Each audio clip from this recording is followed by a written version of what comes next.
siswa kelas 10 SMA. Assalamualaikum warahmatullahi wabarakatuh. Waalaikumsalam warahmatullahi wabarakatuh. Bagaimana kabarnya anak-anak? Baik. Sudah pada sarapan belum nih? Belum.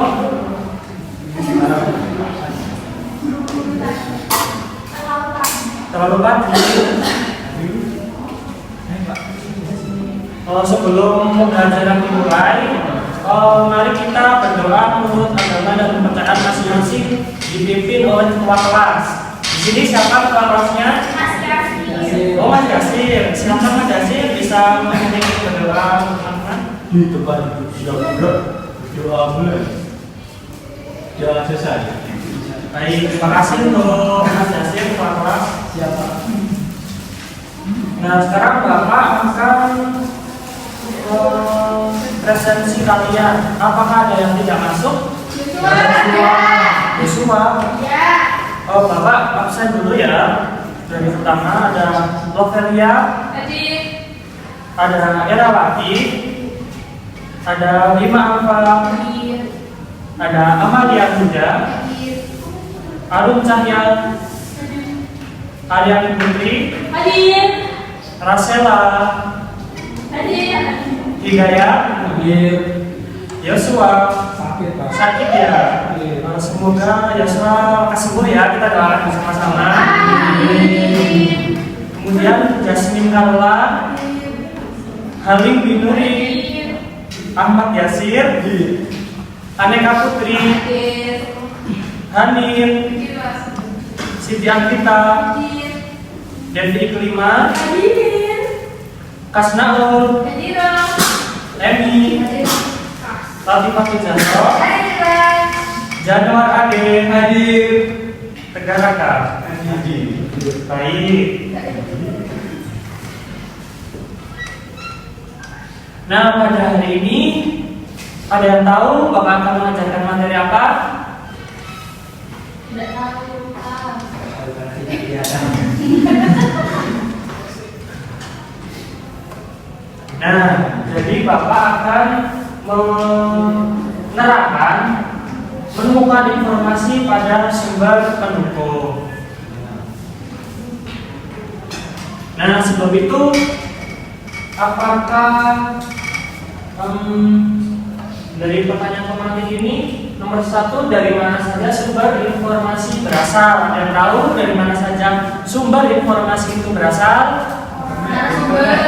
Internet, koran, ada yang lain? Televisi. Televisi, berita, radio. Nah, kemudian yang kedua, apa saja yang kamu lakukan agar bisa menemukan informasi penting dalam sebuah teks? Membaca.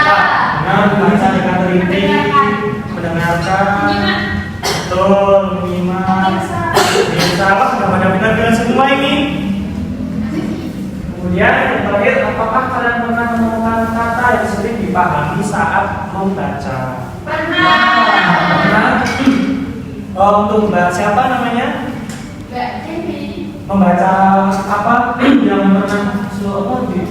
yang pernah ditemui kata yang sulit? Membaca. Saat membaca apa? Membaca koran. Membaca koran. Iya, kan ada itu kayak kata-kata asing gitu. Iya, kadang juga kita nggak tahu artinya gitu ya, terus kita sulit untuk memahami.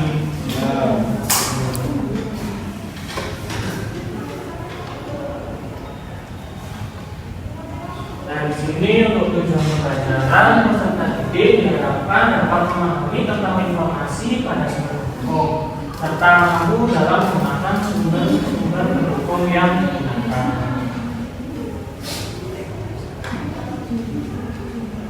Nah, pada saat ini tuh berbagai informasi dapat kalian temukan secara online. Nah, informasi secara online apa saja? Informasi secara online. Berita online, TikTok, Facebook, nah betul. Nah, begitulah kata-kata yang tidak kalian pahami. Penjelasannya dapat dicari melalui berbagai sumber pendukung. Contohnya tadi Mbak siapa namanya? Devi. Nah, jadi kesulitan untuk menemukan arti beberapa kata yang ada di koran gitu ya. Nah, itu kalian bisa mencari di sumber pendukung. Nah, contohnya dari kamus, ensiklopedia, dan tesaurus yang dapat diakses itu melalui online, melalui HP kalian masing-masing. Nah, untuk rujukannya KBBI online juga kalian untuk bisa menggunakan.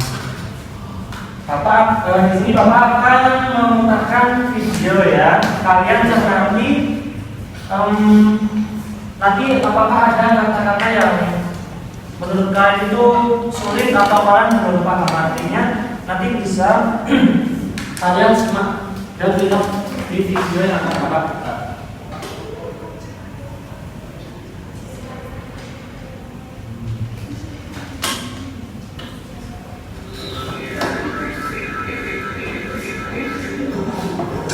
Secara langsung, banyak yang nggak percaya kalau ini adalah hewan beneran. Ini adalah hewan yang sangat aneh. Mereka memiliki paruh yang sangat mirip bebek dan tubuhnya sangat mirip dengan berang-berang. Seperti ada yang menempel paruh bebek di tubuh berang-berang, lalu meletakkannya di Australia sebagai lelucon. Ini adalah platypus.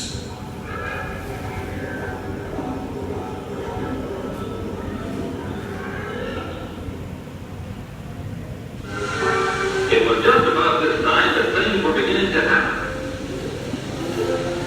It began like this. Platypus memang merupakan hewan yang terlihat aneh, tapi penampilan anehnya masih lebih penting jika dibandingkan dengan ikan di laut dalam, anjing terjelek di dunia, air. Mas Hasan harus kedudukan sprite tapi dengan banyak lembu soda lebih jigerin. Setelah ini rasanya skin protection tip. Banyak, gak masalah. Tipik. Dan jangan mencoba mengejek hewan ini, karena platypus mungkin akan menjadi penolong kamu. Platypus menghasilkan hormon dan protein yang dapat menyelamatkan kehidupan manusia, yang mungkin juga akan menyelamatkan kamu. Jadi sebenarnya ada alasan yang baik dibalik penampilan yang aneh. Seperti durian, dari luar kelihatan mengerikan, tapi dalamnya mengandung kelezatan. Tapi nggak bagi saya, karena saya nggak suka durian. Para ilmuwan ternyata telah mempelajari DNA platypus dan telah menemukan bahwa platypus berbagi gen dengan reptil, burung, dan mamalia. Mungkin itulah sebabnya platypus terlihat seperti gabungan dari bagian tubuh hewan tersebut yang ditempel secara acak tanpa memperdulikan estetika. Tapi bukan luarnya saja yang aneh. Platypus juga aneh di dalam. Platypus adalah mamalia yang bertelur, berkeringat susu, dan berburu menggunakan listrik. Aneh bukan? Jika kita ingin menemukan platypus, itu bukan perkara yang mudah, karena mereka hidup hanya di satu wilayah kecil di bumi, yaitu wilayah air tawar yang mengalir di Pulau Tasmania, serta pantai bagian timur Australia. Mereka tinggal di dalam tanah, dan hidup di antara akar-akar pohon. Jika kamu ingin menemukan platypus dengan mudah, siapkan hadiah yang mereka sukai. Platypus adalah karnivora yang memakan larva serangga, cacing, dan udang air tawar. Tapi pertanyaan saya, kenapa kamu ingin menemukan platypus? Apa urusan Anda menanyakan itu? Iya, nggak apa-apa sih kalau mau ketemu. Silakan berkenalan dengan mereka. Bukan kamu saja yang penasaran dan ingin bertemu mereka. Platypus merupakan hewan populer di Australia. Karena mereka sangat ramah. Mereka sangat nyaman bersosialisasi dengan manusia di jalan alam dan di kebun binatang. Alasan lain kenapa kamu ingin mengenal platypus mungkin karena asing atau bisanya yang dapat menyelamatkan hidup kita. Fakta platypus memiliki manfaat yang luar biasa bagi manusia. Ilmuwan Australia telah menemukan bahwa susu platypus memiliki kekuatan antibiotik yang menakjubkan. Temuan ini menunjukkan bahwa susu platypus memiliki kemampuan mengalahkan resistensi antibiotik dari bakteri yang dapat menurunkan kekebalan tubuh dengan memperkuat antibodi yang bisa menyelamatkan manusia dari wabah global seperti wabah corona yang sedang menyerang kita. Mungkin saja, tapi penelitian ini masih disempurnakan. Tapi bagaimana platypus memproduksi susu? Nah, sesuai dengan modus operandi platypus, cara asli mereka keluar tentu saja aneh.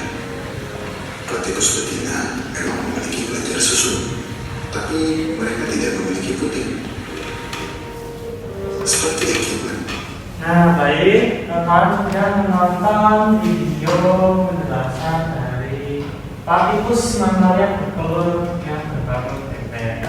Nah, tadi kalian sudah menyimaknya. Mungkin kalian menemukan kata-kata yang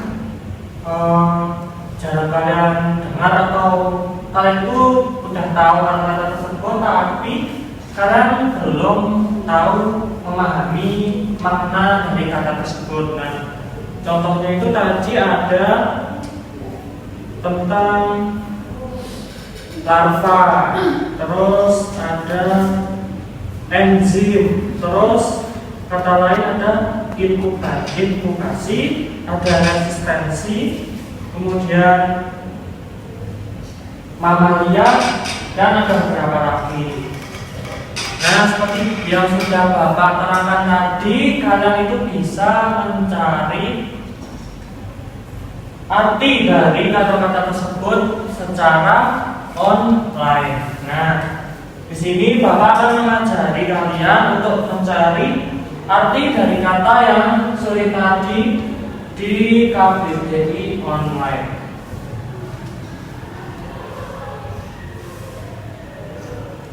Nah, kalian masuk ke Google, bisa lewat perangkat HP kalian juga bisa. Nah, di sini kita ketik KBBI online.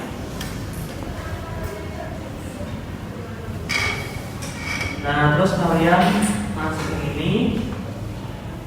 Di bagian atas ini ada tabel.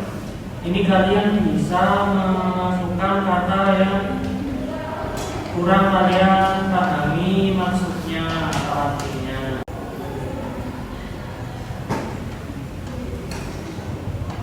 Nah, contohnya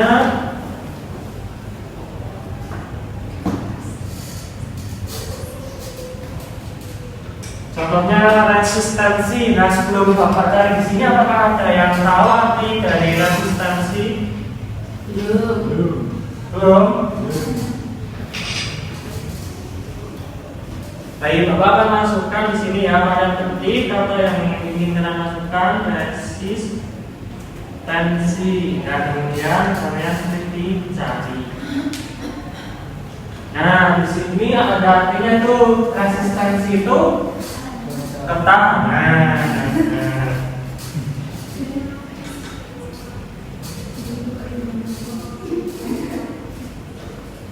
Nah, kalau mamalia, ada yang tahu?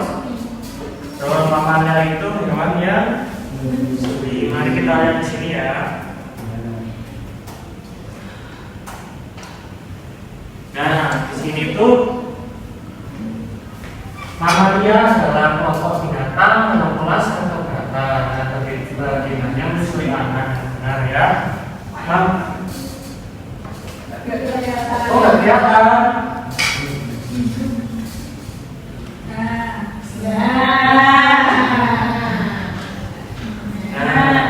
Mamalia benar tadi ya, nama siapa tadi? Mbak Halim. Jadi mamalia adalah hewan yang menyusui.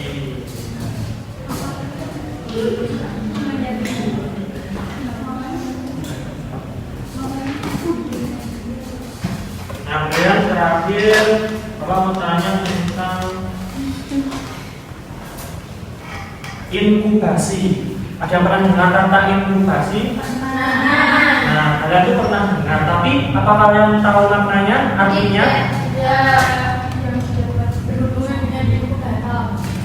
Ya benar. Tapi lebih spesifiknya apakah Tidak tahu. ada yang tahu? Ya. Nah, kita cari di KBBI online. Kita masukkan ya, inkubasi. Nah, sudah muncul ya, inkubasi. Masa dari saat penyebaran penyakit masuk ke dalam tubuh saat penularan sampai ke saat timbulnya penyakit itu. Nah, seperti itu. Kalian bisa menggunakan KBBI online kalau kalian itu menemukan kata-kata yang sekiranya kalian itu tidak paham tentang artinya itu apa. Nah, kalian bisa mencarinya di KBBI online.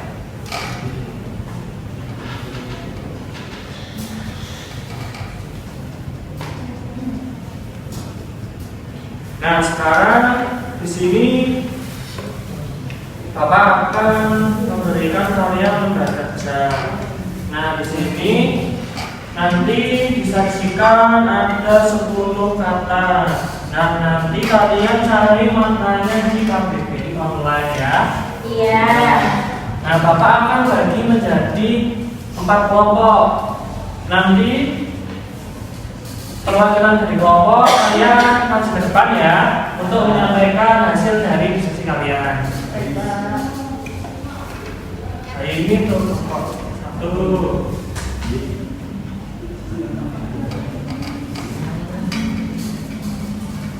Ini untuk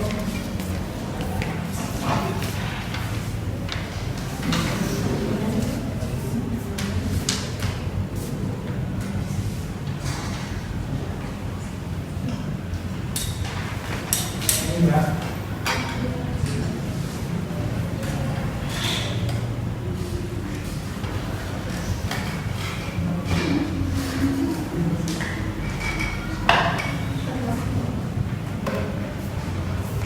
Nah, itu kalian diskusikan bersama kelompok kalian ya.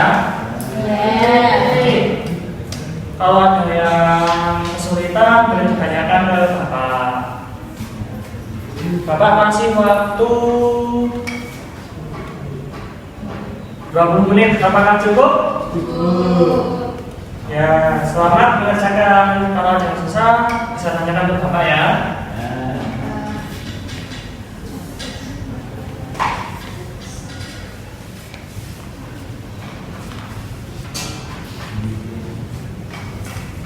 Kamu jadi ada yang kesulitan? Ini sulit juga. Oh, jadi nomor apa yang satu?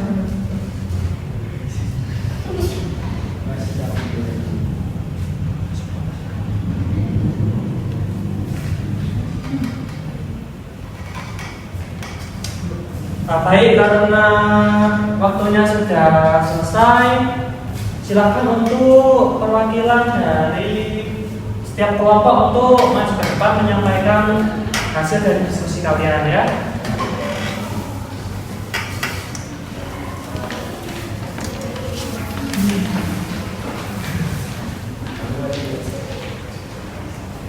Baik. Baik Pak, yang pertama ada kata laptop, itu maknanya komputer pribadi yang agak kecil dapat dibawa Bapak dan dapat ditempatkan di pangkuan pengguna. Yang kedua, kata aplikasi, itu maknanya program komputer atau perangkat lunak yang didesain untuk mengerjakan tugas tertentu. Yang ketiga, ada kata ponsel, namanya telepon seluler. Yang keempat, kata komutasi, itu maknanya perhitungan dengan menggunakan komputer. Baik, selanjutnya adalah web. Maknanya adalah sistem untuk mengakses, memanipulasi, dan mengunduh dokumen di tertau yang terdapat dalam komputer yang dihubungkan melalui internet. Lalu negosiasi, maknanya adalah proses tawar-menawar dengan jalan berunding guna mencapai kesepakatan bersama antara satu pihak dan pihak yang lain. Dua penyelesaian sengketa secara damai melalui perundingan antara pihak yang bersenjata. Selanjutnya ada jadwal. Jadi jadwal itu adalah pembagian waktu berdasarkan rencana pengaturan kota kerja, daftar potensi kegiatan atau rencana kegiatan dengan pembagian waktu, pelaksanaan yang terpilih. Selanjutnya ada karisma. Karisma itu adalah keadaan atau bakat yang dihubungkan dengan kemampuan yang luar biasa dalam hal kepemimpinan seseorang untuk membangkitkan pemujaan dan rasa kagum dari masyarakat. Baik, ya. Selanjutnya ada pidana, itu berarti kejahatan tentang pembunuhan, perampokan, korupsi dan sebagainya, kriminal, perkara dan perkara kejahatan. Lalu ada penjabarannya itu anak-anak pidana yang dikenakan terhadap anak-anak yang melakukan perbuatan yang bertentangan dengan hukum pidana. Lalu yang kedua ada badan pidana yang dikenakan terhadap tubuh atau anggota badan seseorang yang melanggar hukum, seperti pemotongan anggota badan, pencabutan atau campakan. Lalu yang ketiga ada denda pidana, berupa pembayaran sejumlah uang oleh terpidana berdasarkan putusan pengadilan. Selanjutnya ada pokok pidana, yaitu yang dapat dijatuhkan sendiri oleh hakim, misalnya pidana mati, pidana penjara, dan pidana kurungan. Baik, terima kasih. Wah, sudah benar semua ya. Beri tepuk tangan untuk teman-teman yang hebat. Baik, kita lagi ya. Ya, dimulai.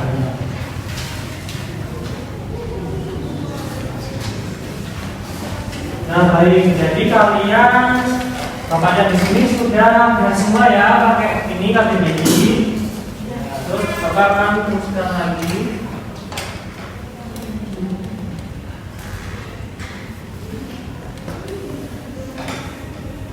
Nah, ini ya tadi KBBI yang sudah kalian pakai tadi.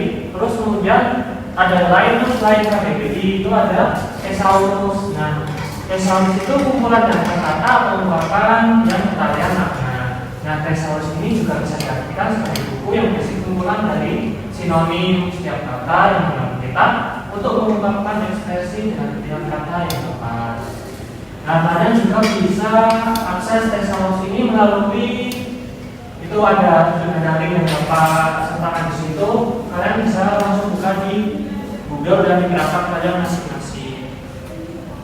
Nah, kemudian yang ketiga ada ensiklopedia daring. Nah, ensiklopedia daring ini memberikan informasi yang lebih luas dan mendalam mengenai berbagai topik. Nah, itu kalian bisa mencari suatu topik yang ingin kalian telusuri itu di ensiklopedia daring.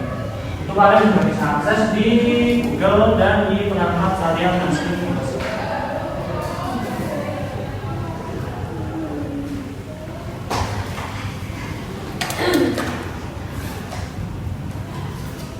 Nah, baik, dari materi yang Bapak sampaikan tadi, apakah kalian sudah paham? Baik, nah di sini Bapak ingin kalian membacakan kesimpulan apa yang ingin membacakan apa baik, Mbak Adung? Kesimpulan pembelajaran hari ini, sumber penulisan kamus ensiklopedia dan sumber adalah dapat mencatatkan dan mengulangi informasi. Masing-masing sumber itu memiliki fungsi spesifik yang berhubungan dengan informasi yang akurat dan relevan.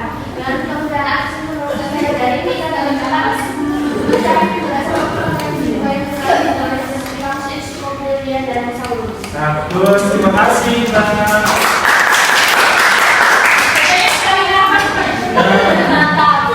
Ini adalah materi terakhir kalian di kelas 10 ini. Dan semoga kalian masih bisa memahami dan mengingat materi dari yang kemarin-kemarin juga ya.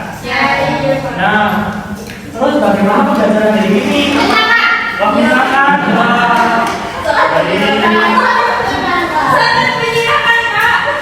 Baik, karena pembelajaran sudah selesai, kalian sebelum pulang berdoa terlebih dahulu.